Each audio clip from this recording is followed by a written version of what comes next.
Hello friends, welcome back to Meenakshi channel. Egg Maggi తయారీ విధానం. అందుకైతే pan పెట్టుకొని ఆయిల్ వేసుకొని తిరువాత గింజలు వేగాక ఉల్లిపాయలు, టమాటాలు, పచ్చిమిరపకాయలు, క్యారెట్, కరివేపాకు వేసి ఇలా ఫ్రై చేసుకోవాలి. 2 ఎగ్స్ని తీసుకొని ఇలా వేసుకొని వీటిని కూడా మొత్తం ఫ్రై చేసుకోవాలి.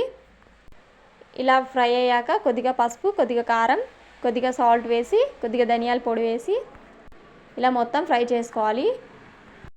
ఇలా మొత్తం పచ్చివాసన పోయాక గుడ్డు ఫ్రై అయ్యాక మొత్తం తీసి ఒక ప్లేట్లోకి తీసుకోవాలి. అదే ప్యాన్లో కొద్దిగా వాటర్ వేసి వాటర్ వేడయ్యాక కొద్దిగా సాల్ట్, అలాగే మనం తీసుకున్న మ్యాగీని తీసుకోవాలి. మనం ఏ కంపెనీ మ్యాగీని తీసుకుంటే ఆ మ్యాగీని ఇలా వాటర్లో వేసి ఉడికించుకోవాలి.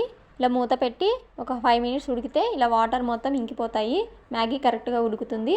తర్వాత మ్యాగీ మసాలా పౌడర్, అలాగే కొద్దిగా కొత్తిమీర వేసి ఫ్రై చేసుకొని మనం తయారు చేసుకునే ఎగ్ని వేసి కొద్దిగా చాట్ మసాలా వేసి ఫ్రై చేసుకుంటే ఎగ్ మ్యాగీ మసాలా తయారైపోయింది. ఈ వీడియో నచ్చితే లైక్ చేయండి, మా ఛానల్ సబ్స్క్రైబ్ చేసుకోండి.